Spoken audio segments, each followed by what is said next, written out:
Assalamualaikum warahmatullahi wabarakatuh. Saya Nazar Azari Harahap, mahasiswa UT UPBJJ Bogor. Pada sesi 4 kali ini, kita akan mendiskusikan sebuah tema yang menarik, yaitu COVID-19. Pada kesempatan kali ini saya akan membicarakan apa itu COVID, apakah COVID itu menular pada orang lain, lalu bagaimana cara mencegah COVID. Baik, coronavirus itu bermula dari Cina ya, sekitar akhir tahun 2019, kira-kira bulan November atau Desember. Saat itu kasusnya masih sedikit, sekitar 1-2 pasien yang menderita COVID. Karena gejala COVID ini dia itu demam biasa ya, flu dan batuk kering. Dia tuh batuk-batuk kering, dia seperti demam biasa. Lalu apakah COVID itu menular? Iya, COVID-19 itu memiliki potensi menular yang sangat tinggi. Seperti apa sih proses penularannya? Kita bisa lihat dari mungkin jika seseorang memiliki gejala COVID atau bahkan sudah terjangkit COVID, jika dia batuk saja sudah bisa menyebabkan menular pada orang-orang di sekitarnya. Oleh karena itu, untuk mencegah COVID, pemerintah menerapkan berbagai aturan. Salah satunya itu tetap untuk menjaga jarak paling minimal 1 meter. Di awal-awal COVID, pemerintah menerapkan bahwa jarak minimalnya itu 1 meter. Tapi makin kesini ada ditambah lagi setengah meter, jadi 1,5 meter, tambah lagi setengah meter jadi 2 meter. Dan pada akhirnya 1,5 meter ketika new normal ya. Kita ingat new normal itu seperti itu. Baik, setelah berbagai macam kejadian virus, ketika kita mengalami ada yang namanya Delta, varian macam-macam lah.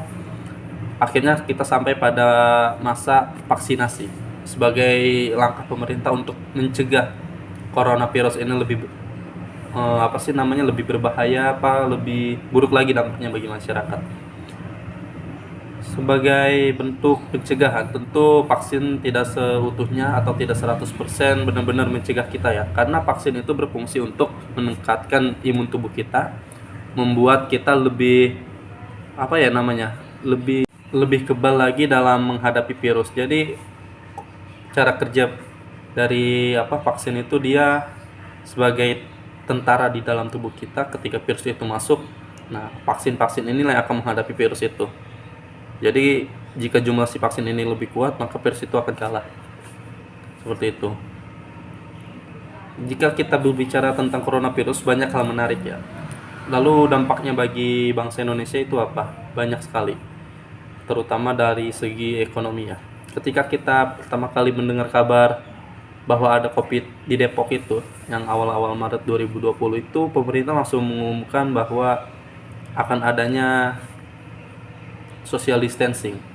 Tidak ada kerumunan, harus memakai masker kemana-mana, ada namanya aturan jam malam, dan berbagai macam lainnya. Itu sangat berdampak bagi kegiatan ekonomi, terutama dalam industri ya. Saya bekerja sebagai buruh pabrik, itu sangat terasa dampaknya. Karena gimana ya, kita dalam satu ruangan kerja itu padat, kita berdekatan, dan itu nggak boleh. Jadi bagaimana caranya agar tidak terjangkit virus?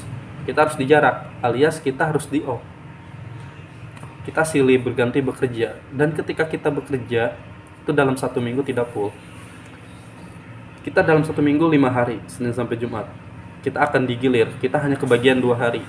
Saya waktu itu pernah bahkan dalam seminggu saya hanya kebagian 1 hari kerja. Ketika saya bekerja saya dibayar, ketika saya tidak bekerja saya tidak dibayar. Seperti itulah dampak COVID yang memang sangat terasa ya. Namun di sisi lain, COVID memberikan sebuah dampak yang luar biasa, terutama bagi digital e-commerce ya. Digital e-commerce yang makin melesat.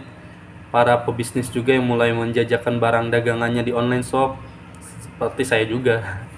Jadi ketika coronavirus ini datang, saya memulai bisnis online saya sendiri, yaitu menjual parfum. Nah, karena memang seperti itulah kita cara untuk bertahan hidup di masa sulit seperti itu. Karena memang online ini memiliki daya jual yang kuat, yang sangat menarik. Berbagai hal telah terjadi selama COVID ya, mulai dari ekonomi yang turun, yang anjlok, kesehatan yang ini, populasi yang menurun. Sebenarnya nggak menurun juga sih, karena COVID juga membuat kita di rumah ya, jadi membuat populasi meningkat juga. Entahlah seperti apa, tapi memang sangat berdampak. Baik buruknya ada, tapi kalau kita comparison atau kita perbandingan antara yang baik dengan yang buruk, kira-kira banyakkan yang mana ya? Menarik. Mungkin bakal kita bahas di diskusi selanjutnya. Oke, sekian diskusi saya pada kali ini. Jika ada yang ingin ditanyakan oleh teman-teman, silahkan ditanyakan ya pada saya di kolom komentar di YouTube ini. Terima kasih kepada tutor yang telah memberikan kesempatan luar biasa kepada siswa untuk bisa mengeksplorasi bagaimana kemampuan berbicara di depan kamera. Oke, terima kasih. Saya Nazar Azari Harahap. Wassalamualaikum warahmatullahi wabarakatuh.